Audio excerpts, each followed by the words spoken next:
নজর রাখবো পরবর্তী খবরে। এসআইআর নিয়ে উত্তপ্ত সর্বদলীয় যে বৈঠক, নাগরিকত্ব যাচাইয়ের অধিকার কি কমিশনের আছে, প্রশ্ন তুললেন তৃণমূল কংগ্রেস। প্রশান্ত কিশোরের ডাবল এন্ট্রি ক্রিমিনাল অফেন্স অভিযোগ বিজেপির। এসআইআর গাইডলাইন অনুযায়ী বিএলওদের ভূমিকা জানালেন সিইও। এসআইআর নিয়ে উত্তপ্ত সর্বদলীয় বৈঠক। বিজেপির হয়ে রয়েছেন শিশির বাজোরিয়া এবং অরিজিৎ বক্সি সেই বৈঠকে, সর্বভারতীয় বৈঠকে, সর্বদলীয় বৈঠকে এসআইআর নিয়ে উত্তপ্ত সর্বদলীয় বৈঠক। নাগরিকত্ব যাচাইয়ের অধিকার কি কমিশনের আছে, প্রশ্ন তোলা হয়েছে তৃণমূল কংগ্রেসের তরফে। প্রশান্ত কিশোরের ডাবল এন্ট্রি ক্রিমিনাল অফেন্স অভিযোগ বিজেপির। ভোট কৌশলে প্রশান্ত কিশোরের নাম রয়েছে বিহারের ভোটার তালিকাতেও, আবার পশ্চিমবঙ্গের ভোটার তালিকাতে, এবং সেই নিয়েই কিন্তু একাধিক প্রশ্ন উঠছে। বিজেপিও একে ক্রিমিনাল অফেন্স বলে আখ্যা দিচ্ছে। এসআইআর দিয়ে যে সর্বদলীয় বৈঠক হয় সেখানে উত্তপ্ত পরিস্থিতি তৈরি হয়, বাগবিদণ্ডায় তৃণমূল কংগ্রেস এবং বিজেপি। নাগরিকত্ব যাচাইয়ের অধিকার কি কমিশনের আছে, প্রশ্ন তোলা হয় তৃণমূল কংগ্রেসের তরফে।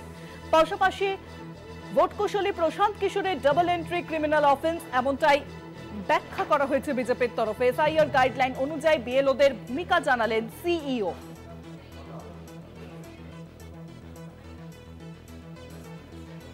আপনাদের জানিয়ে রাখি, গতকালই নির্বাচন কমিশনের তরফে কিন্তু সাংবাদিক বৈঠক করা হয় এবং সাংবাদিক বৈঠক করে 12 রাজ্যের এসআইআর প্রক্রিয়া কবে থেকে শুরু হতে চলেছে তা ঘোষণা করা হয়। আজ থেকে শুরু হয়েছে সেই প্রক্রিয়া এবং তারপরে সর্বদলীয় বৈঠকের ডাক দেওয়া হয়।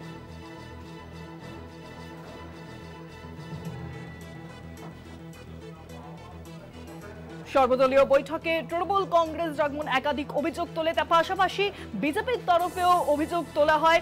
ভোট কৌশলী প্রশান্ত কিশোর, তার নাম বিহারের ভোটার লিস্টে যেমন রয়েছে, পাশাপাশি নাম রয়েছে তার পশ্চিমবঙ্গের ভোটার লিস্টে, ওইটিকে ক্রিমিনাল অফেন্স বলে আখ্যা দেওয়া হয়েছে বিজেপির তরফে।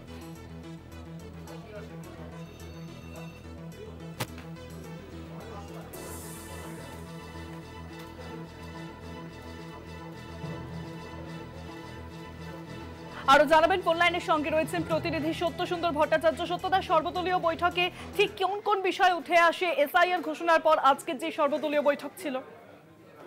আজকে সর্বদলীয় বৈঠকে বিভিন্ন রাজনৈতিক দলের প্রতিনিধিরা ইতিমধ্যেই সেই বৈঠক চলছে এবং তারা উপস্থিত হয়েছেন।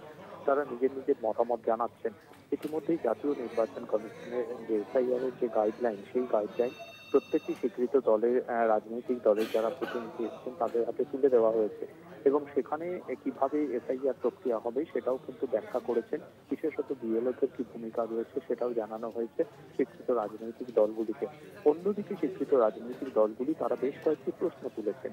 যারা দীর্ঘদিন ধরে ভোটার রয়েছেন অথচ দেখা যাচ্ছে যে যদি কোনো কারণে তাদের 2002 এর ভোটার তালিকায় নাম না থেকে থাকে তাহলে কি তারা নতুন ভোটার তালিকায় জায়গা পাবেন না, এই ধরনের যেরকম প্রশ্ন উঠছে। তার পাশাপাশি বিভিন্ন জায়গায়, রাজ্যের বেশ কয়েকটি জায়গায় কিন্তু সিএএ সহায়তা ক্যাম্প চালানো হচ্ছে। তাহলে সিএএ এই যে সহায়তা ক্যাম্প চালানো হচ্ছে এগুলো স্বীকৃত বা এর কি নির্বাচন কমিশন কি এর কোনো বৈধতা দিয়েছে, সেই প্রশ্নও কিন্তু তুলেছে রাজনৈতিক দলগুলি।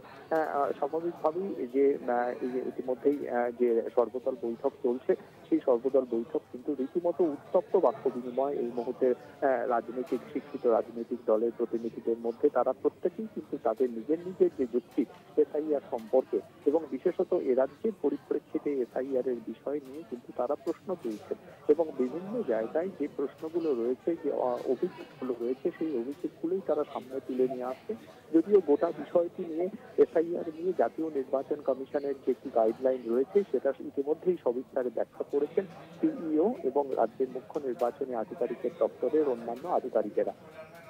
অনেক ধন্যবাদ সত্যদা। ফোন লাইনের সঙ্গে ছিলেন প্রতিনিধি সত্যসুন্দর ভট্টাচার্য। গতকালই পশ্চিমবঙ্গে ভোটার তালিকা নিবিড় সংশোধনী প্রক্রিয়ার দিনক্ষণ ঘোষণা করা হয়। আজ থেকে শুরু হয়েছে সেই প্রক্রিয়া। জাতীয় নির্বাচন কমিশন গতকাল সাংবাদিক বৈঠক করে সেই দিনক্ষণ ঘোষণা করে এবং তারপরে আজ সর্বদলীয় বৈঠকের ডাক দেওয়া হয় এসআইআর দিয়ে।